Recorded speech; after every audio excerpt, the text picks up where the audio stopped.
Are you ready for 279,000 attack power? I'm out of energy.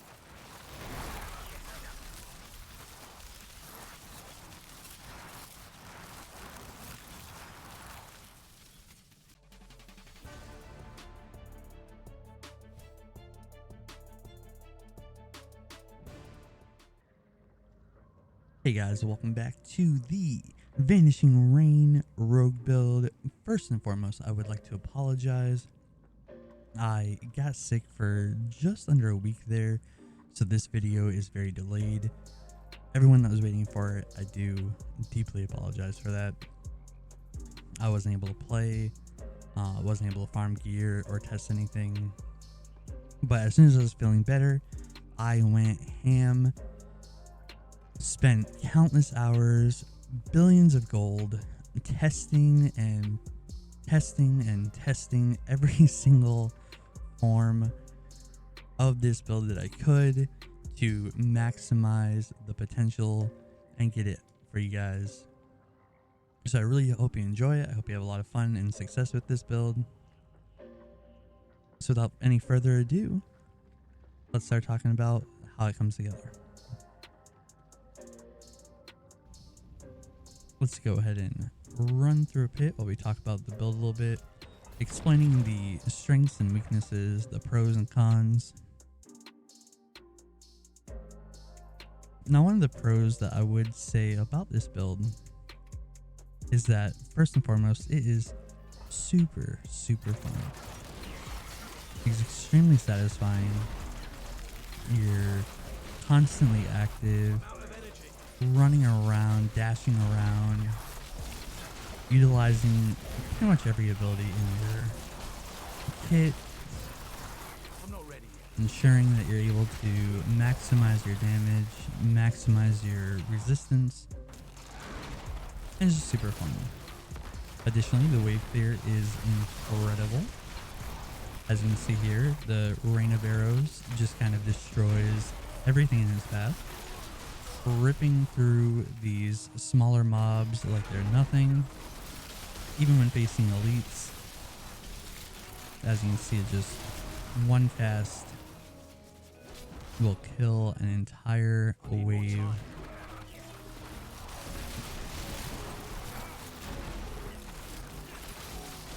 Additionally, because we are able to go invisible so often, we take very little damage. We heal while we are invisible, using the concealment, and the mobs cannot target us. So not only are we running through, becoming unstoppable, avoiding getting frozen, feared, silenced in any way, we're also healing any kind of AoE damage that might be on the ground. So we're able to kind of make it through poison and fire. And the mobs can't target us with anything directly. So our survivability is just insane. As you can see here with this 101 pit, I'm kind of taking my time showing off the build, and we're already a little over halfway through in just under 2 minutes. When I'm really kind of going at it, it only takes about 2 minutes to do the whole run, maybe 3. Depending on the RNG of the mob spawn. There are times where the mobs are kind of thin and don't really group up the way that they need to truly maximize this build. But that's pretty rare, and even then it only adds maybe 30 to 45 seconds for the run. It kind of just depends on how you are able to group them and bring them together. But as you can see, we can just kind of stand in the middle here, go invisible, alt, reset the alt cooldown. The alt resets the invisibility cooldown. So we're just constantly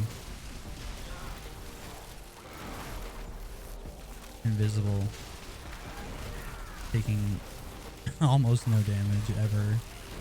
Additionally, we're generating a barrier. And this is the least active way that we can do this build. The alt go invisible, I need more time. alt, flurry, go invisible. And the ultimate just does it all. Being a little bit more active, we dash through, using the agility skill with our runes allows us to do additional damage. We can also throw down a trap, which allows us to do additional damage as well. The boss fight will be the longest part of the entire dungeon, and even then, it only takes about 60 seconds or so. I need more time. With that being said, I also don't even have the best gear. As you'll see later in the video, a lot of my gear is still level 8. A lot of it rolled into bad specs. A lot of it doesn't even have the specs that we're looking for, or just some kind of filler spec that is just kind of there. We utilize it, but it's not necessary. Despite all that, it works extremely well. And the cool thing about this build is that you can really control the pacing. That's another pro of the build. I can go invisible and just kind of chill in the back, avoid damage. Really pick and choose when I engage. I don't have to go in. The tornadoes are there. It's dangerous. I can just kind of back out, reposition, do it all over again. Some of the cons of the build are that the boss fight does take a little bit longer. It's moderately high damage, but it's not, one-shot boss type of damage. Additionally, one of the cons is that it's very easy to get a little trigger happy with your flurry and dash into something that gets you killed. Additionally, because you're using the rain of arrows, if you choose to do a rain of arrows as something's about to hit the floor, sometimes that will hit you and get you killed. Imagine I was trying to do rain of arrows right there as Lilith was throwing her claw. Would be very detrimental to our health. But outside of that, there's really not a lot of cons to this build. The biggest downside is just you have to pay attention a little, and you have to take a little bit longer to fight the boss than some of the other builds out there. Outside of that, the wave clear is incredible. The play style is super fun, super enjoyable. And even just taking our time, this only took a few minutes. 6 minutes to clear the whole dungeon, going slow, explaining the build. Super, super enjoyable. I hope you like it. Let's go ahead and start talking about some other aspects of the build.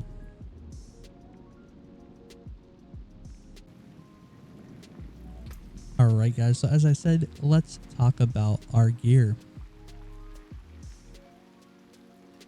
We have, starting from the top, a Harlequin.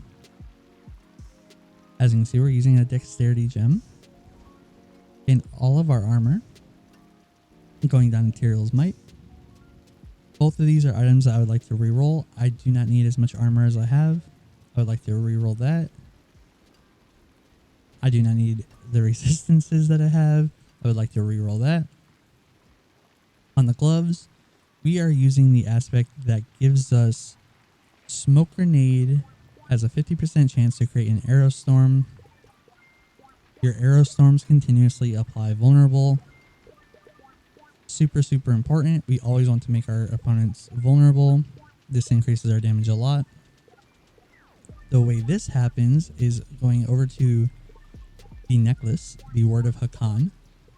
Your rain of arrows is always imbued with all imbuements and receives your arrow storm benefits. So the vulnerable, even though we're not using Smoke Grenade, the vulnerable from this aspect will be applied on our rain of arrows ultimate, constantly making every single opponent that we attack vulnerable and take extra damage. On the gloves themselves, I have dexterity, max life, and vulnerable. This is honestly probably my best piece of gear. It's really nice. This is by far the one that needs the upgrades the most. I really want to roll into Rain of Arrows damage. At the moment we have dexterity and max life, and that's something I could live with. Ideally I want Rain of Arrows damage. Going into our pants, I bought these for a couple 100 million off of another player. They obviously have strength, which does not help us a whole lot, but the dexterity and max life is good. I would prefer to have some dodge instead of the strength, but we live with what we got. The chance to slow is not very good. The Mending Obscurity is actually awesome. We do use that. It is a large part of our sustain because we are constantly going invisible. And when we talk about the skills later, I will talk about what Mending Obscurity does for anybody that does not know it. But the invisibility from concealment is super important for this. The aspect allows us to do more poison damage to chilled enemies and frozen enemies. Super good as well. Going down to the boots, we have Beastfall boots. 3 max evade charges, I really like that. The movement speed, the ultimate cooldown, both super good. The spending the energy is not really our damage output in this build, so it's not super important, but it's a nice thing to have anyway to supplement our damage. But I really want to roll here is some more movement speed. Honestly, I think I want all 3 of my masterworking into movement speed. That would be great. That's kind of my goal. Going down to the bow, we're again looking for Rain of Arrows damage. Here's a hint, we're going to be looking for Rain of Arrow damage everywhere. We have an additional lucky hit chance to do lightning damage. That one's kind of a filler. But we have the marksman and cutthroat skills have a 25% chance to create an arrow storm. Again, arrow storm hitting the Word of Hakan passive, dealing 21,000 damage, yada yada yada. Your arrow storms deal 120% increased damage. Again, Word of Hakan benefiting from the arrow storm aspects. This means that our ultimate is increased by 120% damage. Super good, super strong. We have 2 amethyst in the weapons, or in the bow rather. We have amethyst in all the weapons for a little bit of damage over time, just to help with the bosses as well. Moving over, we have Doombringer. Now this is an extremely important part of the build, and the reason I say this is because of the maximum life that Doombringer gives us. The damage, of course, is also amazing, but the max life allows us to take all of the rubies out of our gear and replace them with dexterity gems. And I found that when I added that 500 dexterity, my damage just absolutely skyrocketed. It was amazing, absolutely insane damage just by adding that 500 dexterity. And that's what we're after. And I'll talk about why in just a moment. Going on to our other weapon.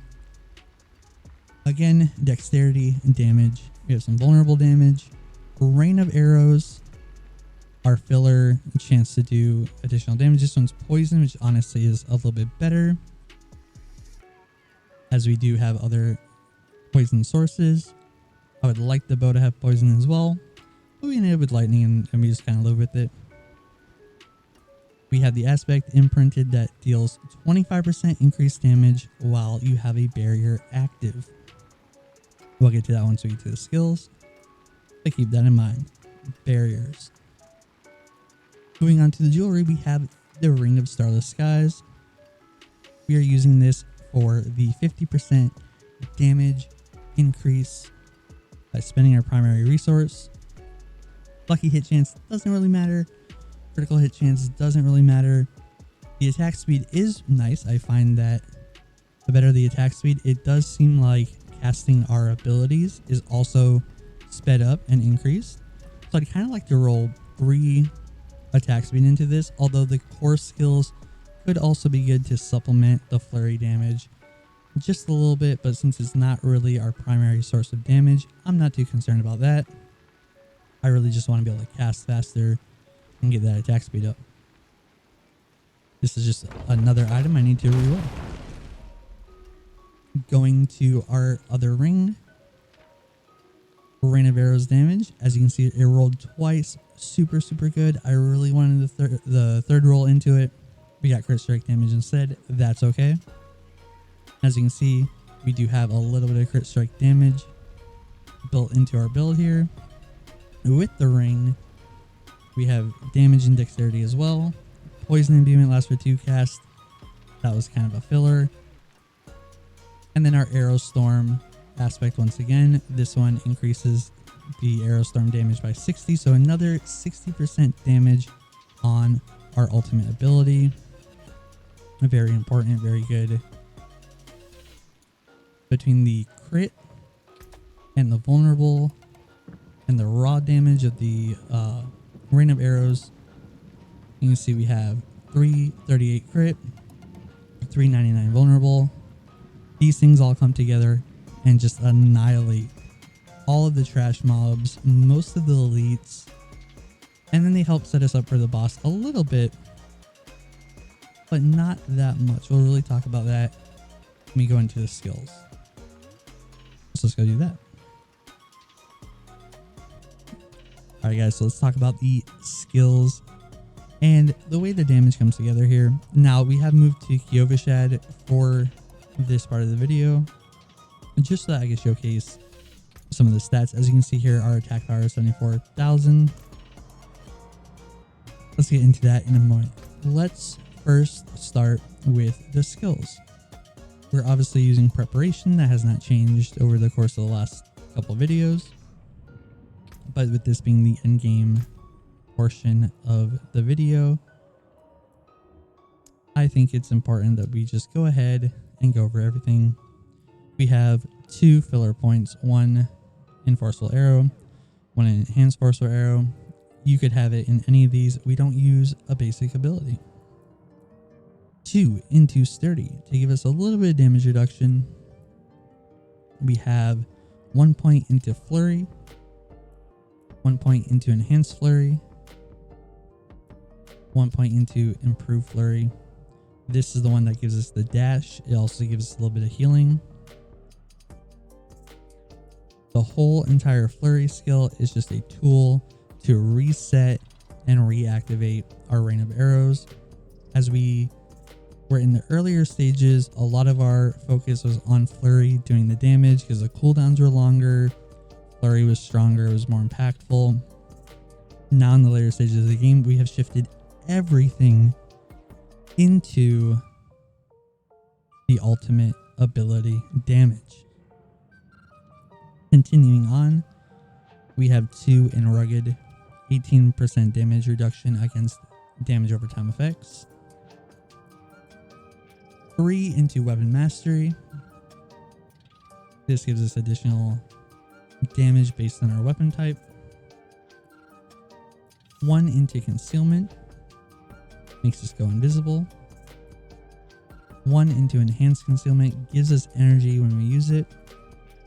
1 into Countering Concealment. This guarantees that our ultimate ability will always be a critical strike.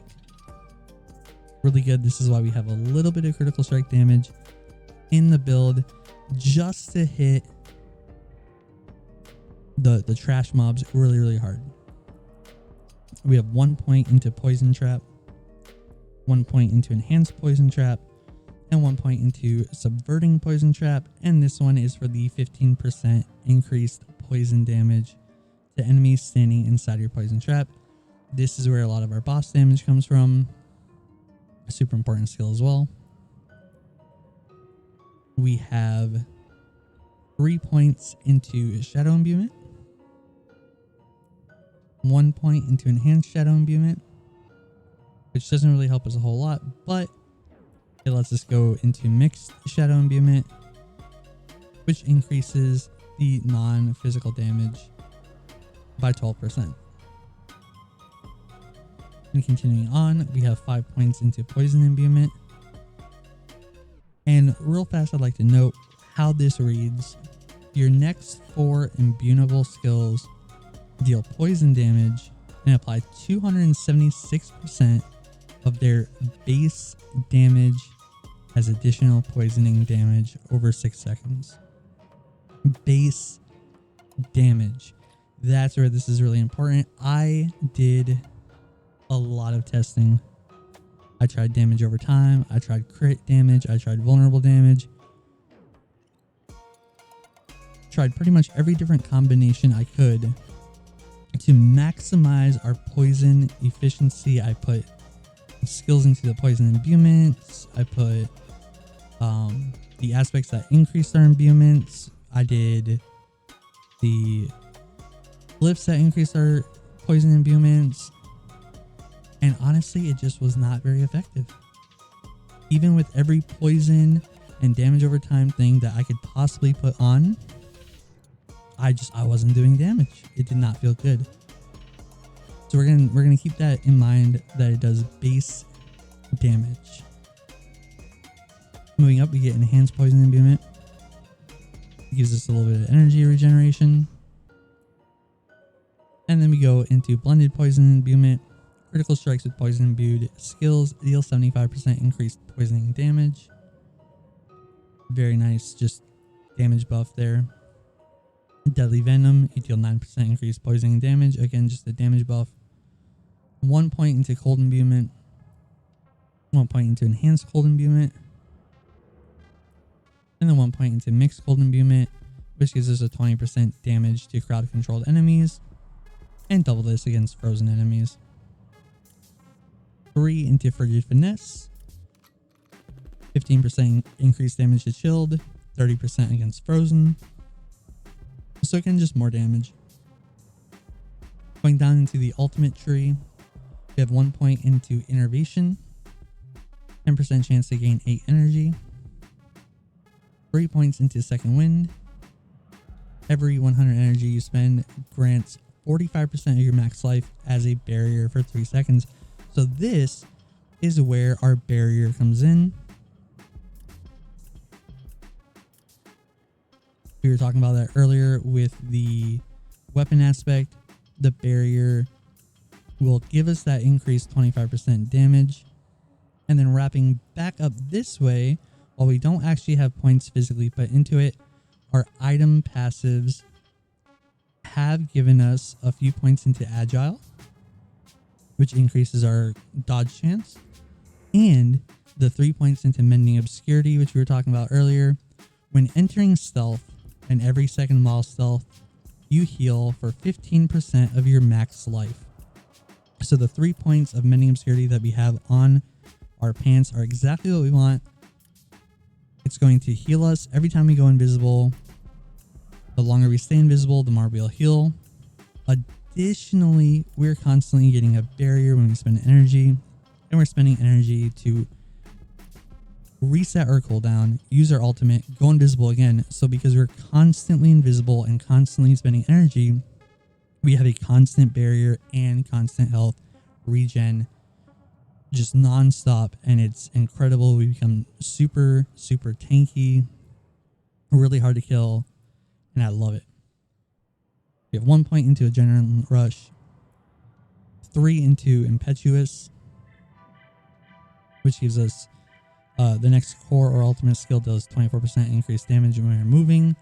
And since we're always on the move and just kind of running through, this gives us a nice damage buff to our ultimate. Haste gives us a little bit of movement speed, energy regen.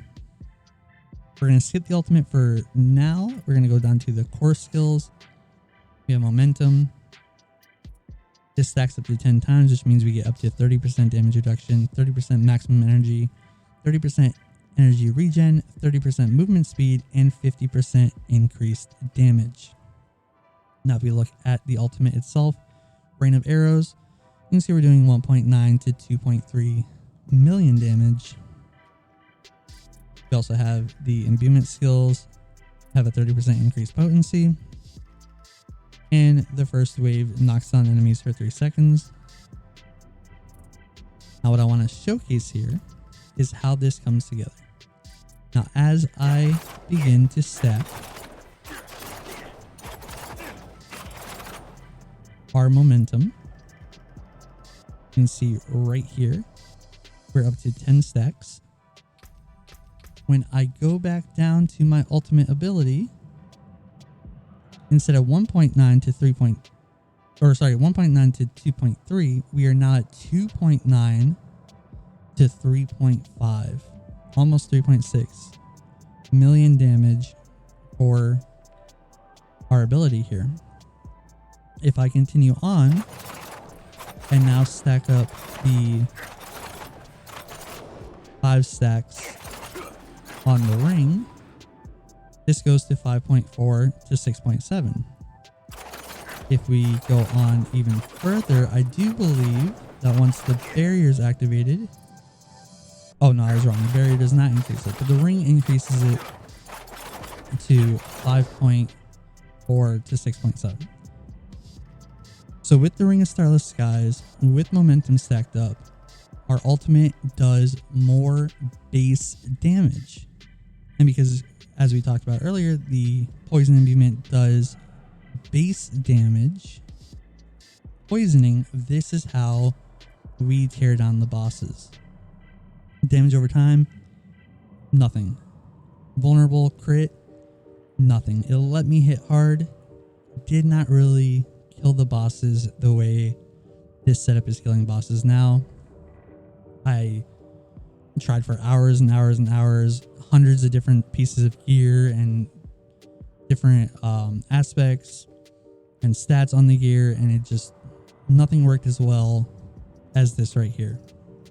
Getting that increased damage here is just amazing. This also brings us back to what we were talking about with dexterity. If I take off the pants, you will see that my damage goes down a bit, 2.6 to 3.1. If we put the pants back on, 2.9 to 3.5. So dexterity is one of the biggest contributing factors to the base damage. The Rain of Arrows damage, of course, is also base damage for the ability. Ultimate ability damage should do it as well, but Rain of Arrows damage gives you the higher percentage. So with all of our gear, ideally we are stacking dexterity and Rain of Arrows damage in order to maximize our overall damage outcome. So on this one we want dexterity, on this one we want Rain of Arrows, this one we want ultimate damage, Rain of Arrows, right? You can see the pattern here and why this becomes effective and why our ultimate all of a sudden starts to poison the enemy, even though the damage over time stuff that we had on before just wasn't working out for us. It's that base damage that really comes into play. So that's super important. I can't stress that enough. That's what makes this build super effective. Momentum increasing our base damage, the Ring of Starless Skies increasing our base damage, and then all of these other aspects that increase our base damage as well. Or not aspects, but stats rather. That's the abilities. We're going to move on to the Paragon points and the clips that we're using.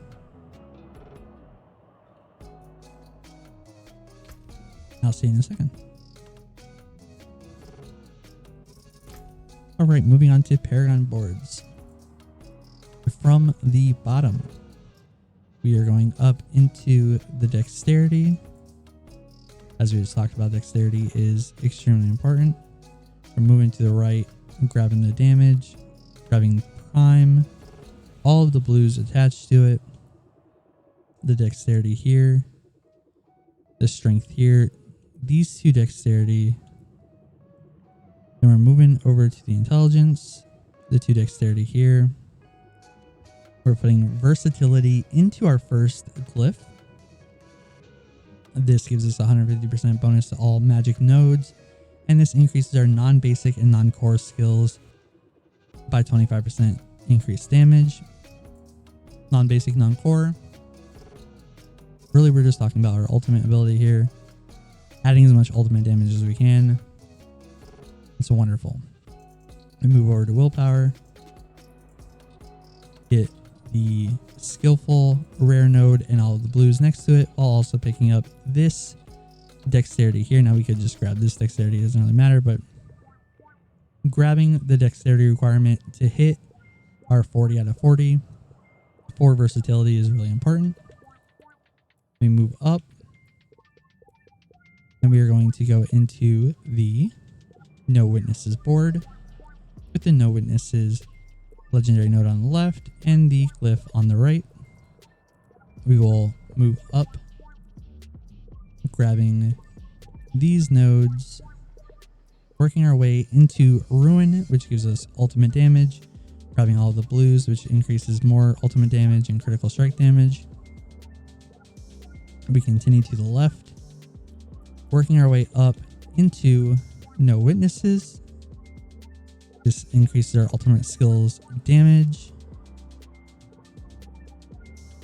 Then we work our way up, grabbing the bottom blues that give us ultimate damage, and also grabbing color, which will give us more ultimate damage and a little bit of attack speed.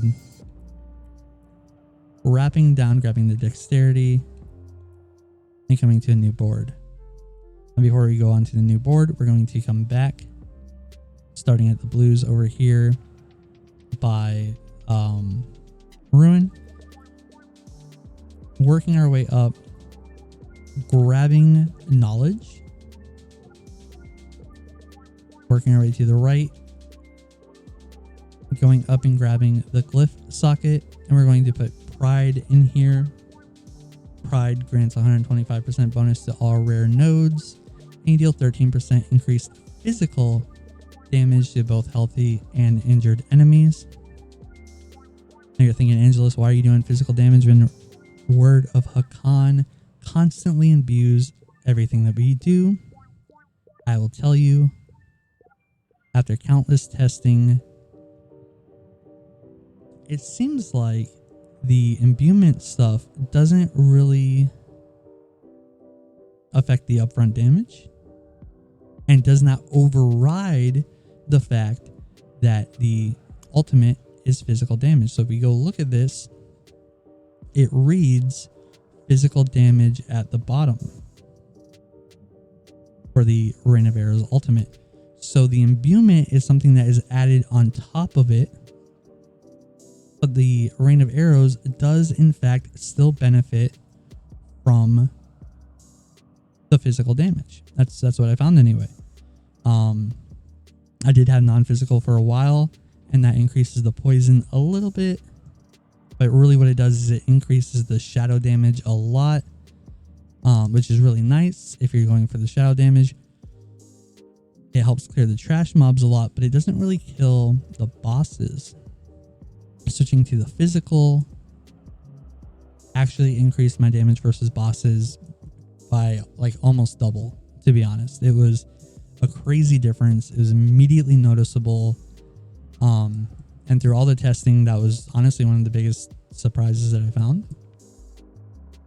was that the physical really meant a lot there. So we're going to go physical damage here. I'm going to come up, grab this strength glyph, grab the maximum life, the strength here, training for more maximum life. Coming down, grabbing this strength as well. As you can see, for pride, we need a 25 strength requirement. So between the strength here and the strength here, coming up this line, grabbing this one and this one, we will have enough. So coming off of this second, or not second, but the third glyph up, we go over 2, grab this strength, and then we continue over until our new board. Now from here, we will go back to the left side of the board. This board is going to be Tricks of the Trade. We will rotate it so that Tricks of the Trade is in the middle. Ranger is up top. And the glyph socket is on the left. Working our way over and then down. We will go and grab Tricks of the Trade. As you can see here, we took Dexterity over Intelligence. This Dexterity gives us more damage. So we get Tricks of the Trade. We come back up. Work our way over to Focused. This gives us damage versus elites. We grab the blues around it, which gives us intelligence and damage to elites. We grab this intelligence as well. Grab the glyph socket. And now we are going to use Efficacy. Efficacy will increase the rare nodes by 125%. And will increase the imbuement skill effects by 20% as well. The imbuement is not the biggest thing. It does help a little bit, but not really a game changer, as we already talked about. Just having that upfront damage really does the most. But it is a nice little thing to have. But more importantly, the 125% bonus to all rare means that over here, we get 72% damage to elites, which honestly is just really, really good. We, right from the glyph spot, we'll go up and grab the Dexterity up here. We come back to the blues and we go up, working our way towards the top. Once we're here, we're going to grab the Cheap Shot board. Make sure that the Cheap Shot is on the right and the glyph is on the left. We will work our way straight up, swing to the right, and grab Cheap Shot. Then we'll come back down. We'll go over one, come up and grab this row here, getting Devious, which gives us damage to crowd-controlled enemies. Dexterity here, grabbing this intelligence so we can then connect the glyph here, and we're going with Chip. We need a 40 dexterity requirement, so that's why we grab these 3 dexterities. We grab this strength and the 10 dexterity that Wiles gives us. The 12% damage reduction from slowed enemies is nice, since we are constantly slowing them with our ultimate anyway. It does make us a little bit tankier, gives us a little damage reduction, but really the primary focus is to get that dexterity. Just coming back and looking at what Chip does, it gives us increased physical damage. So again, this is something that is increasing our ultimate damage. And then when the requirements are met, physical damage increases the damage an enemy takes from you by 1% up to 10% for 15 seconds. Since we're constantly spamming our ultimate, it's constantly applying the physical damage. It will benefit from this very, very quickly.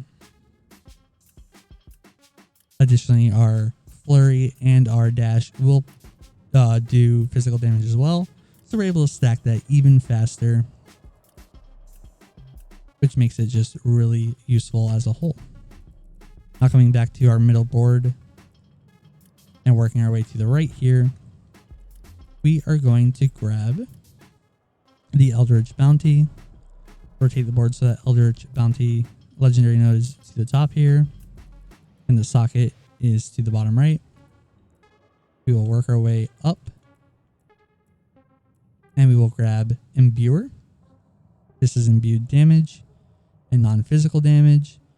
Primarily, this is going to affect our shadow damage more than our poison, but it does help the shadow damage explosions to clear all the trash mobs.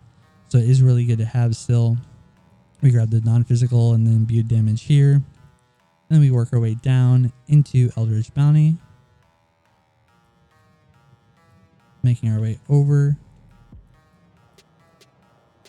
We're going to grab Ready Supply, 20% non-physical damage. Again, focus mainly on the shadow aspect of it,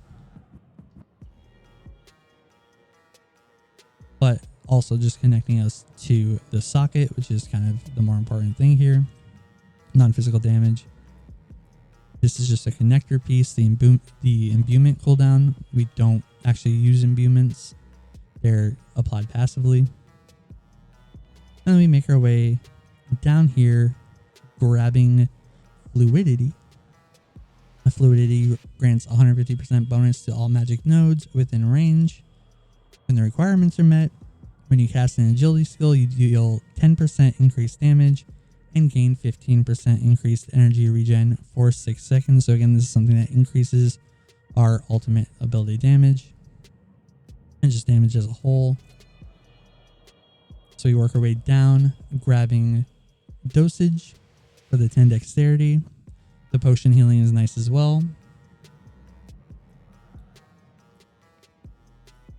Making our way to the right, we grab the imbued damage, the dexterity from potent, imbued damage. Again, just buffing our shadow damage a little bit. And then we work our way over to our last board, and it is going to be the Lorena's Instinct. We're going to put that in the top right, the socket in the top left. We're going to completely ignore the whole top right section of the board, and instead we're going to go and make our way over, grabbing this willpower and then dropping straight down, picking up this intelligence, picking up the lift spot, working our way down to this strength, grabbing the damage after dodging, the intelligence, feint. It gives us a little bit of damage after dodging, gives us dexterity, but honestly, this particular one is a connector to grab this intelligence. But since it gives us some other buffs, it's perfectly fine. And then as our last cliff socket, we are going to use control. For every 5 intelligence purchased within range, we deal increased damage to crowd controlled enemies. And then when the requirements are met, you deal 10% increased damage to slowed or chilled enemies, or instead 20% increased damage to stunned or frozen enemies. There you have it. That is the cliff board. As you can see, everything kind of just stacks damage on top of each other. Crowd controlled, slow multiplier. I'm going to use an agility skill, which we're constantly doing with our dash. It gives us another damage multiplier. It also increases all of the nodes around it. The healthy and injured damage multiplier. The ultimate damage multiplier. The imbuement effects, which again, probably the least useful of all of our runes here. But still a nice little thing to have. And having the rare damage to elites is just awesome. It's a nice little buff. And back up here, Chip giving us the damage multiplier versus physical. This is just a wonderful, wonderful setup I got here. This is what I have found to do the most damage. As you can see, we have 2,140 dexterity. Over on the left, the more dexterity, the better, as it is the base damage multiplier. It will increase this number right here on random arrows. Random arrows will increase that number. Ultimate damage will increase that number. Even damage percentage will increase that number as well. But our real focus should be the ones that give us the higher percentage. Dexterity and the rain of arrows damage itself seems to be the two to do the trick. And there you have it, guys. That is the build. As you can see, we put out a ton of damage. It's super fast paced, super fun. Just able to kind of dash around constantly. I need more time. As you saw with that hit 101 earlier. It's just super fast and can just clear things like crazy. I hope you enjoy the build. Good luck. Hope you find the gear you need. And happy gaming. I'll catch you next time.